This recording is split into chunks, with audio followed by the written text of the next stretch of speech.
This is InvestTalk. Independent thinking, shared success. Justin Klein and Steve Peasley stand ready to take your finance and investment questions and share their unbiased answers. InvestTalk is made possible by KPP Financial, a registered investment advisor firm serving clients throughout the United States. The clarity for your path forward starts now. Here is KPP Chief Executive Officer, Financial Advisor, Justin Klein. Good afternoon, fellow investors, and welcome back to InvestTalk. This is our Tuesday, October 31st, 2023 edition. Happy Halloween to everyone out there. I'm Justin Klein, and my job today is not to scare you, but to inform you as much as I possibly can about the current market conditions, give you some actionable material so that you can take that back to your personal situation and make good decisions. That's what this is all about. It's not about that next stock tip. It's really about having a framework, having the right mindset so that you can make good decisions with your money each and every day. So it's all about habits and education, and that's what we're here to help you develop. Now I'm going to talk about the market today, as well as run down our show topics, but right after we answer this first caller question. Hey, Steve and Justin. I'm curious about the Realty investment group. They've been continually dropping for the last 6 weeks, it seems like. I keep having to change the set point on my app that I'm watching it because it just seems to drop another dollar every week. And today it made a big hard crash. Just curious what you guys think about that stock. What would be a good buy-in price? Or if it's something to stay away from. Is it too volatile right now with the way the economy is? Just curious. Thanks a lot. Bye. All right, looking at Realty Income, this is the largest retail REIT that's out there. And you're correct, it's down pretty markedly from its multi-year high, which was back, pre-COVID, it was trading around $80 per share. It crashed all the way down to about $37 per share. And then middle of last year, it hit about $75 per share before really rates took down the whole REIT sector for the most part. And this is now down to $47 per share. So remember, this is a bond proxy. And that means if bonds bottom around here, which I do think we're finally at a level where at least rates are closer to where they should be, and therefore there's more room for them to drop if we enter a recession next year, which looks increasingly likely. And that would give some tailwinds to this asset class, and Realty would be a big benefactor of that. So if you're looking for a duration trade, this is not a bad one because, once again, it's the largest retail REIT. We've talked about how there hasn't been a lot of retail development over the past decade plus because everyone's afraid. Online shopping and all that. But what you can see as of really the last 5-6 years is that the need for retail locations continues to be robust. And demand has kind of met supply, right? Demand was falling, but supply of the good locations was also falling. And so you've finally seen this rebalancing of the market. And so I actually think the retail REITs are a decent place to be, much better than office, for example, where there's a lot of overbuilding. Even multifamily, I think that's going to enter a phase where there's been too much building in that space as well over the next couple of years as those projects come online. So I don't hate the actual area that it's in. They own 13,100 properties across 49 states and Puerto Rico, leased to 250 different tenants from 47 different industries. Think about that. So talk about diversity. This is the model of diversity within the retail space. They have industrial properties, gaming, office, manufacturing, and distribution properties. Now, what you can say is, hey, there's some office in there, and there's some risk. And you know, the reason it's down, once again, is it's a bond proxy, but also they have some debt on their balance sheet, about $20 billion in net debt. That's not small. It's not a small amount. But if you look at their free cash flow, it remains near an all-time high. And typically, during times of inflation, tenants or landlords can raise their rent because sales within the business community are just generally higher because of higher prices, and that can benefit them. So what I will say is, for the first time in a while, I actually would give Realty Income a modest thumbs up, at least for the medium term, because I do think rates are peaking around these levels. Now, do we go a little bit higher than 5 on the 10-year? Sure, I think that's certainly possible. But it's clear we're in late cycle. The Fed is clearly near the end of this rate hiking cycle, if not at the end. And you're going to get a flight to safety if there is some level of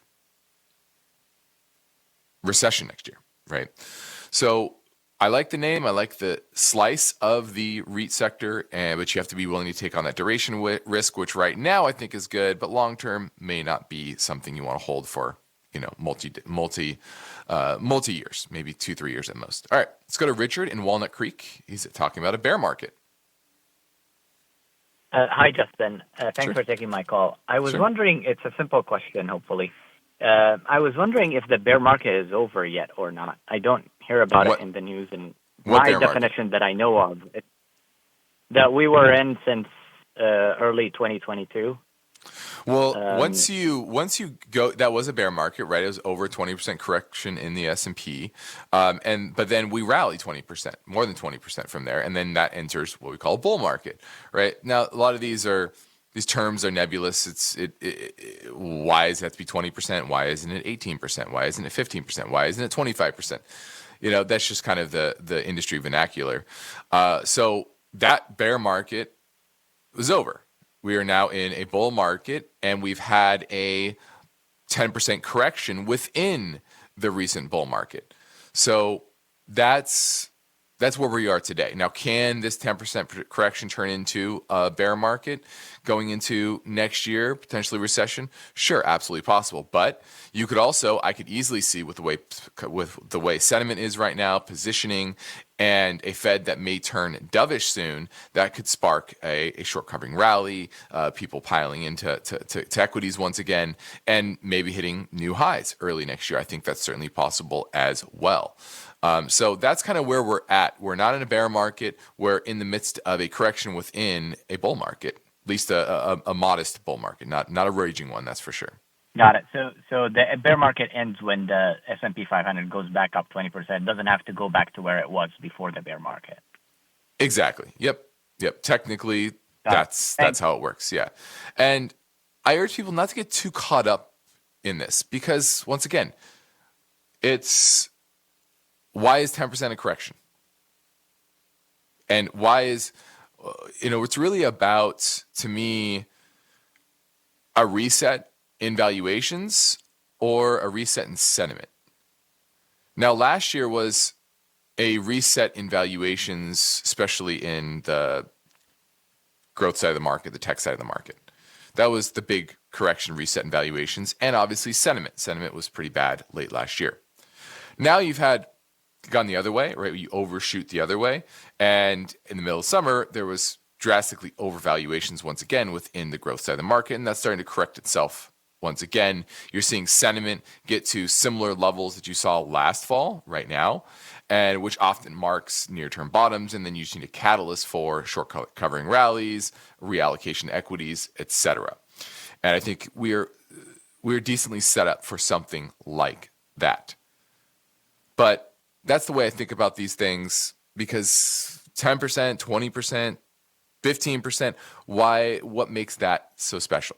It's just the industry vernacular, and it's really more about how sentiment can reset or get offsides the other way, right? Get too bullish, too optimistic, and that's where you want to rebalance and trim positions, although that can be hard, right? Market's down, people get panicky, people freak out, people see losses in the portfolio in red on the screen, and that creates emotion. But as we say many times on the show, is you want to avoid the emotion and focus on not getting caught up with the crowd. And oftentimes that's how you get burned. All right. Now, as we go to a break, let me remind you to check out our new InvestTalk Classroom series. It's streaming now for free on our YouTube channel. The topic for episode 12 is titled Investment Strategies for Short Selling Stocks. There are opportunities in every market, and sometimes it's not what you should buy, but instead what you should sell. Now, short selling is a common practice in the institutional world, but most people overlook the selling short strategy. So learn more about the investment strategies for short selling stocks. Just search the InvestTalk Classroom on YouTube. And now the phone lines are open, waiting for your questions at 888-99-CHART.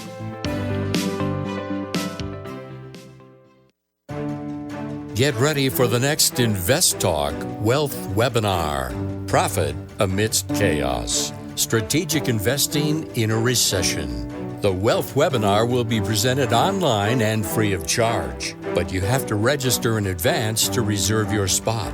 Which sectors tend to soar and which plummet during economic downturns? With the right strategies, you can safeguard your investments and also seize unique opportunities. So join InvestTalk hosts Justin Klein and Luke Guerrero of KPP Financial as they take you through the maze of mysteries involved with investing in times of recession.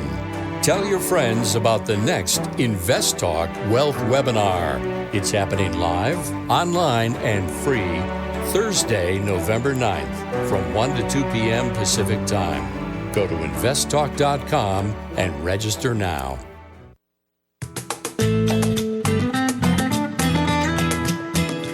One of the most rewarding things I do each weekday is host the InvestTalk podcast. I truly enjoy helping investors, and I know that every question counts and every answer I provide will be unbiased. You, the caller, get to chart the course for each InvestTalk podcast.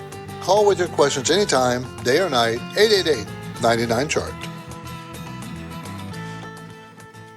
All right, now we have a lot of ground to cover over the next 45 minutes, so this is what I have planned. Now, my focus point looks in the story behind this headline, a personal finance and investing guide for all ages, and everyone's situation is different. We talk about that on the show, and that's why we talk about principles here, so that you can avoid pitfalls and examine your particular scenario based on where you start today and what your goals are. So we're going to talk about personal finance and investing, including personal finance for beginners and investing for retirement. We also want to touch on an economic data point coming out of China and what that says about the second largest economy in the world. Also, are strip malls back in vogue? Not just your neighborhood grocery store, right? The retail location and its surrounding stores, but just a straight up strip mall, right? That typically will have like a dry cleaner and a few restaurants in it and maybe a medical clinic, things like that. Not anchored by a major tenant. Those are actually doing very well, surprisingly. I'm going to talk about why that is. And then lastly, there's now more millionaires than ever. A lot of mini millionaires. So we're going to talk about where wealth is growing the fastest. All right. So we're going to look at that. We also have some voice bank questions. One is in regards to options trading, as well as Kinsale Capital Group, KNSL, and we have an iTunes review question that we'll get to. And then the second part of my perspective, which looks at the cryptocurrency space, touch on tax status, as well as the reality that fraud is possible and has already occurred. So we're going to dig into that coming up the halfway point. So let's talk about the market performance today. Overall, you had a modestly positive day. Small caps did the best, up about 1%. Large caps up 0.68%. Fairly balanced between growth and value, so no real change on that front today. Your biggest losers, JetBlue, down 10%. Zoom Info, which don't be confused with Zoom, your video conferencing software. But Zoom Info was at IPO a year or two ago. It was always losing money, and they're now down a ton. So that one's struggling. VF Corp, I believe they hired a new head of Vans. They're cutting their dividend. And that was one of those ones where I got a lot of calls on it, right? Chasing the dividend. And it was pretty clear based on their debt situation and the trajectory of their business that they were going to cut that dividend eventually. And now we're finally there. Spirit Airlines and JetBlue also down 10, 12%. Who are the big gainers? Pinterest up 19% today. What else? Yeah, that's about it for the major movers. The rest were kind of small. And tomorrow you have Fed Day. So interesting today, the dollar was up pretty strong going into the Fed meeting. And the big question is, will the Fed signal a pause for the foreseeable future? And what might that mean for markets? So big day tomorrow. Today was just kind of a prep for that, and we'll see what we get on the other side. All right, we're going to break. Please remember that you can call anytime. Leave your questions on the InvestTalk voice bank. If you're listening via our live stream on our website or on AM 1220 radio in the Silicon Valley area, you can call now at 888-99-CHART.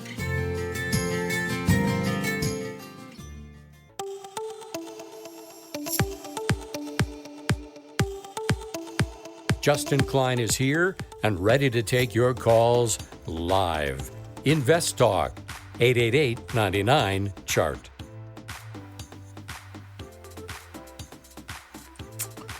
Now, my focus point looks into the story set up by this headline, a personal finance and investing guide for all ages. And I love this because it's very important to understand your portfolio, your risk in context to where you are in life. What's right for one person may not be right for the others, even if you are in the same age bracket, because one might retire earlier, one might have different risk tolerance levels, one might have more money today and different spending habits planned for retirement and everywhere in between. Okay, so it's really about investment priorities and how they evolve and how your financials evolve. Now, when you first start earning money, a good rule of thumb is to invest consistently. That's the first step.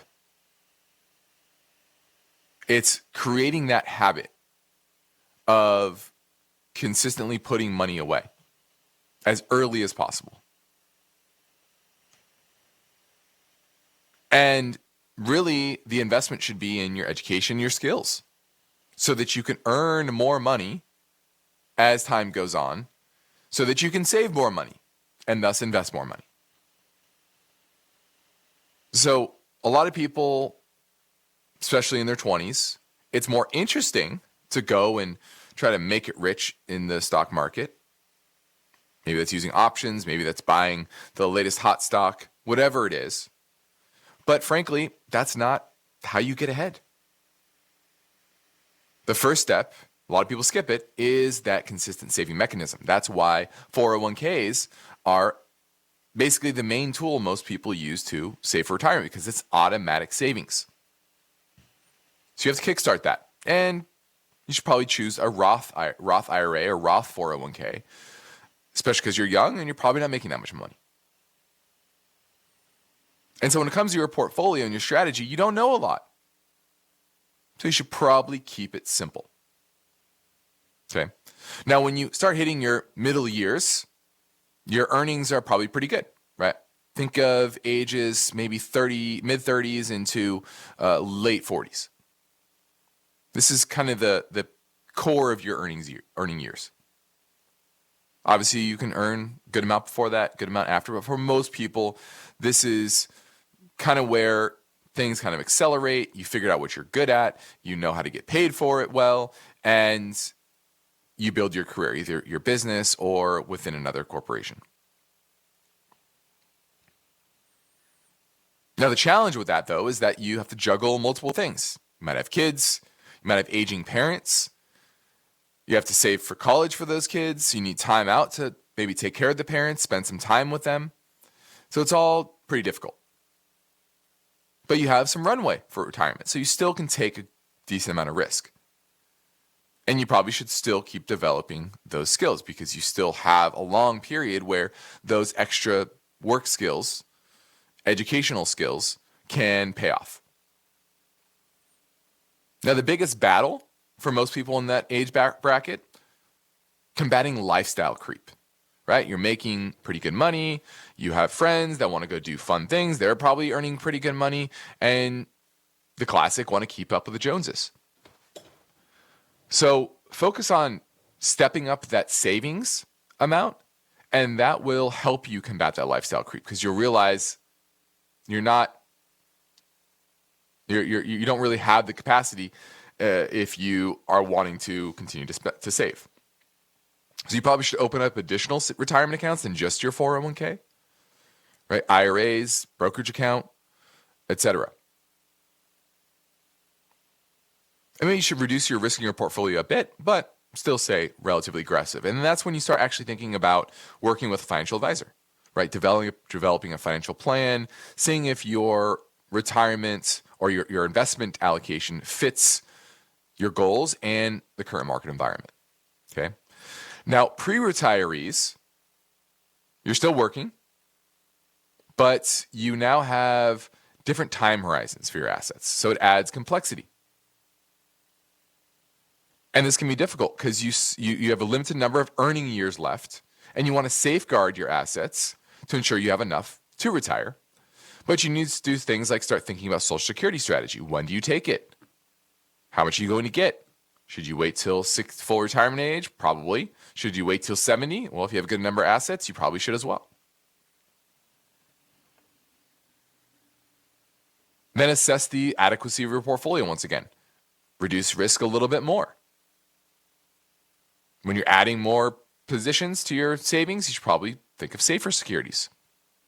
And think about withdrawal sequencing. So should you be putting more into traditional IRA, Roth IRA, taxable account? How are you going to withdraw money when you do hit retirement? And you need to create more tax diversity amongst your accounts. And then lastly, when you're in retirement, you have to evaluate the health of your overall plan. Are you maximizing your lifetime sources of income? Not just Social Security, but do you have a pension? Think of your expenses. It's even more important to have a financial plan and understand how to adjust your expenses. And don't rule out working a little bit. Stay flexible with your withdrawal rate. A lot of people say, I want 4%, never think about it, and that's my withdrawal rate. No, you have to be flexible with the times. Make sure you're taking the right amount of risk. Probably not too little, but not too much either. And then start thinking about estate planning. That's big as well. So that's a pretty broad rundown. Hopefully that gave you all something to take away based on your particular life stage.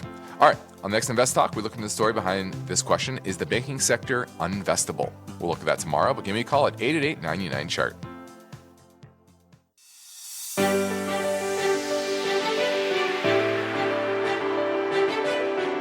Get ready for the next Invest Talk Wealth Webinar. Profit amidst chaos. Strategic investing in a recession. Set for November 9th. The Wealth Webinar will be presented online and free of charge. Thursday, November 9th, from 1 to 2 p.m. Pacific Time. Go to investtalk.com and register now. Hey guys, this is Larry from Charlotte, North Carolina. Appreciate everything you guys do, and just had a question for you. It's about Kinsale Capital, ticker symbol KNSL. It's a position I've had for a long time, and I've done really well. They had mixed earnings last week, but the stock got kind of crushed at the end of the week. I'm just wondering, is this a time where I should take profits and put it back on my watch list for a few quarters? Or is this a time to buy more and ride it out?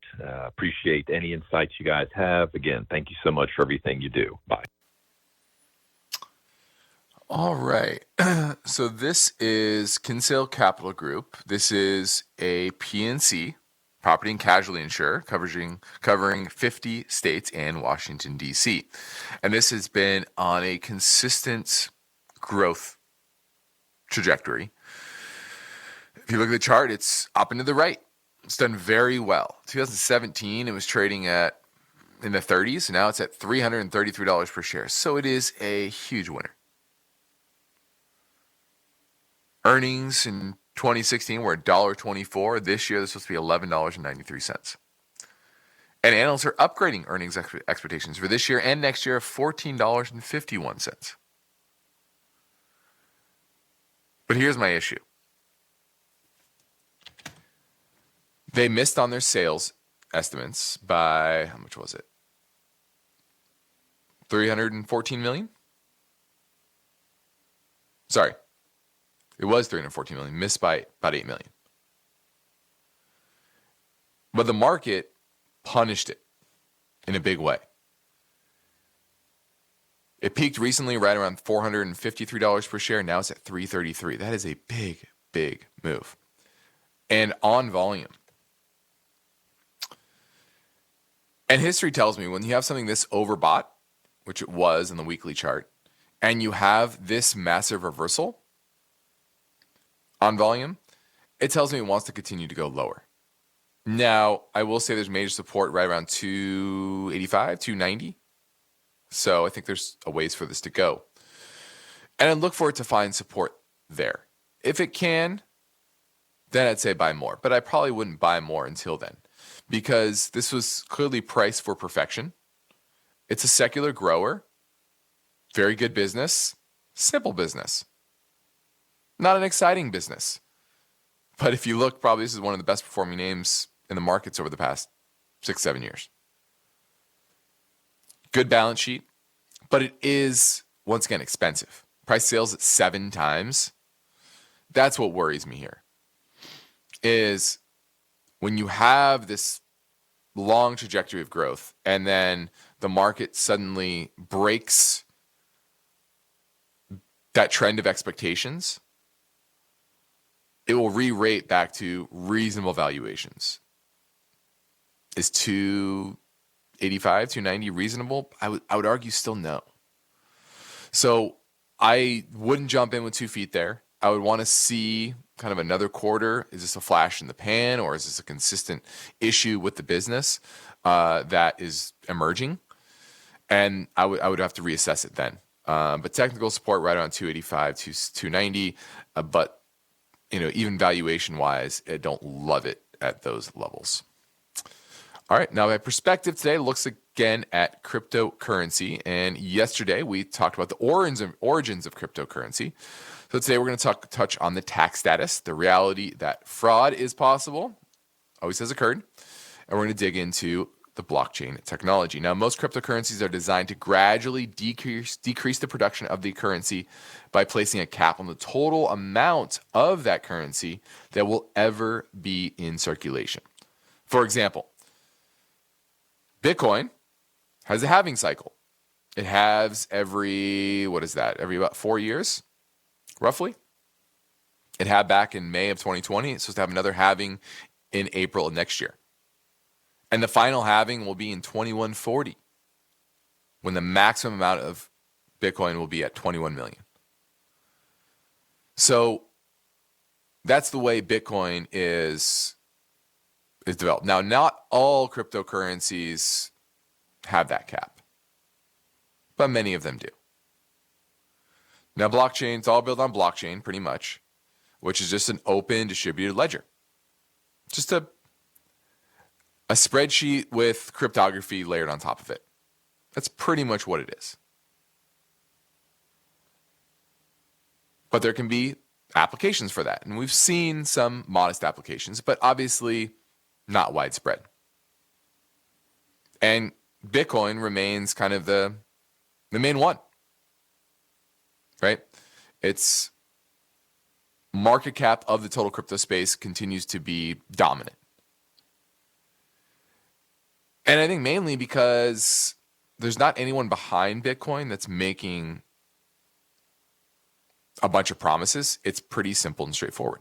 Whereas most other currencies, they try to get complex with it and they overpromise, which is very common in any unregulated industry. That's really what happened here, is lack of regulation, lack of oversight brings in the worst actors, and the ability for the Sam Bankman-Frieds of the world to come in and spin a great story.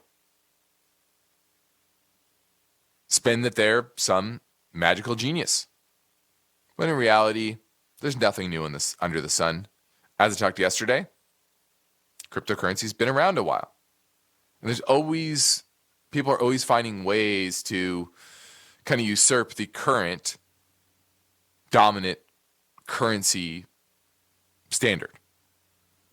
Now, will Bitcoin be it? We shall see. It certainly has the best chance right now. But what I've always said is whatever cryptocurrency we're going to use in the future is likely going to not exist today. Right? What we're using 50 years from now could be just simply a digital version of the dollar or some sort of central bank digital currency. Now, from a tax perspective, the IRS rules that Bitcoin is treated as a property for tax purposes, meaning that it is considered a commodity subject to gains and loss. So when you buy and sell it, then it's treated as such. So you don't get special treatment like you do with income from your dividends, for example. And we know fraud has occurred from Mt. Gox back in 2014 to Sam Bankman-Fried, and there's been many of them. And that's not going to change as long as there's lack of regulation. But mainly it's going to continue to trade on liquidity dynamics. If liquidity is more abundant and governments are monetizing debt, for example, creating inflation, money will generally flow there. So cryptocurrency certainly isn't dead, but I think it's going to go through a long doldrum period where the true people that aren't just there to grift and defraud people and chase returns, people that actually are trying to build something with a technology that's useful, that will continue. And then one day it'll probably reemerge from the slumbers and have its time in the sun again. I love the quote, which I'll leave this story with, which is, there are no bad assets, just bad prices. Remember that. There are no bad assets, just bad prices. At a certain price, cryptocurrency is a good buy. Probably not today, though. All right, let's grab another caller question at 888-99-CHART. Hello, Steve, Justin, and Luke. This is Art from Tucson. I'm calling in about Tyson Foods, Inc., TSN. I bought this stock a while back thinking I was getting it on sale, and it's down 25% since then, so hopefully it's even on a bigger sale now. I'm not sure what to do with it. I'd like your opinion on where you think it's going and if there's any hope for it coming back. Seems like a solid company that's been around a long time, but maybe there's internal issues that I'm not aware of, and would love to get your take on it, and we appreciate all you do for us. Thanks. I'll listen on the podcast. All right. Tyson Foods. You're right. It's a name that for years had done very, very well. Consistent earnings. Pre-pandemic made $5.46. In the peak of the pandemic, actually last year, it made $8.73. But this year, $1.22, down 86%. Now, this is a perfect example of why when you're investing, you invest through the windshield, not the rearview mirror. Most people are looking at P ratios and earnings numbers that are backwards looking. So if you're ever buying an individual stock, if you don't have forward-looking earnings estimates from analysts, which analysts are pretty good at forward-looking earnings estimates. They're talking to people within the business. They're talking to industry insiders. It's their entire job is to try to pinpoint where earnings are going to be. Now, I've always said they typically are more optimistic as further out you go, right? So if you look at analyst estimates for fourth quarter earnings for most businesses next year, the vast majority of those estimates are going to be too high. But that's kind of what the market knows. So it's just because that's the fact doesn't mean that they don't have value here. And obviously, analysts were correct. They made 85 cents in the fourth quarter of last year, but they lost 4 cents in the first quarter, made 15 cents in the second quarter, and Obviously, we don't have earnings for this quarter yet, but $1.22 is the expectation. Now, the issue with this is that they have a good amount of debt. And they are dealing with, it looks like, protests at their headquarters over child labor rules. So are they employing child labor? Potentially. So it looks like they have some issues to deal with. And yeah, it looks like there's some plant closures. Obviously, you have wage pressure. And when your margins are relatively thin and your business is very labor intensive, then that hurts operating margins. And operating margins have shrunk from peak pandemic, they made 11% operating margins. Now it's at 2.4. Pre-pandemic, operating margins were about 6 or 7%. So the question really is, will there be a mean reversion back to that 6 or 7%? And if you dig into it and you find out, these are near-term issues, long-term they'll be fine, this is probably a good buy. But you have to be comfortable with that. The technicals, I'll give you the technical picture. Technicals are rough. Continues to make a series of lower highs and lower lows. And so I would not be getting too excited until you break that trend. So I'm passing on Tyson Foods. I just don't love that backdrop of higher inflationary costs, higher labor costs, All right, let's touch a bit on the second largest economy in the world, China, which I still think longer term has some issues, and near term is also having some issues. Their latest PMI report, Purchasing Managers Index, fell to 49.5 in October. That's from 50.2, and it was worse than the lowest expected estimate, which is at 49.9. The non-manufacturing PMI fell to 50.6 from 51.7 in September. So it's not just the construction sector or the service sector, it's also manufacturing, which is the heartbeat of their economy, obviously.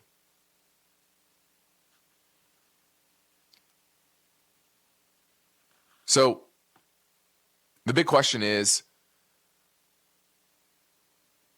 can they recover? We know their demographics are in terminal decline. And you've seen new exports and imports orders shrink for 8 consecutive months, which shows you manufacturers are having trouble attracting buyers from overseas.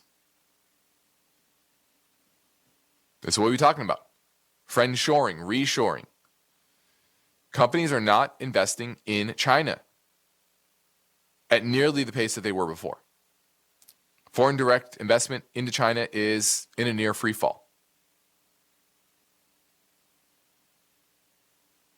And Chinese sellers said orders remain low as we get towards Christmas, and they don't expect demand to recover. Now, there's improved domestic demand. That's a positive. But profits are shrinking across the Chinese industrial sector. And gate prices are now contracting sharply. So while there's inflation here still, a lot lower than it was before, there's outright deflation in the manufacturing sector in China. Now, policymakers are doing their best, but without going overboard. They've cut interest rates, they've increased cash injections to local governments, and more aggressive fiscal stimulus. But overall, the big issue is going to be that global trade and their real estate industry, which counts for a fourth of the country's economic output. China's new home prices fell for a third straight month in September. Traditionally, that is a peak buying season. Property sales and investment are down double digits. So this is a big problem for China, and I don't think it's going away, and that's why I continue to say China is uninvestable. All right, this is InvestTalk. I'm Justin Klein. We have one goal here each and every weekday, and that's to help you achieve your own version of financial freedom. And our work continues after this final break, so get your questions in now at 888-99-CHART.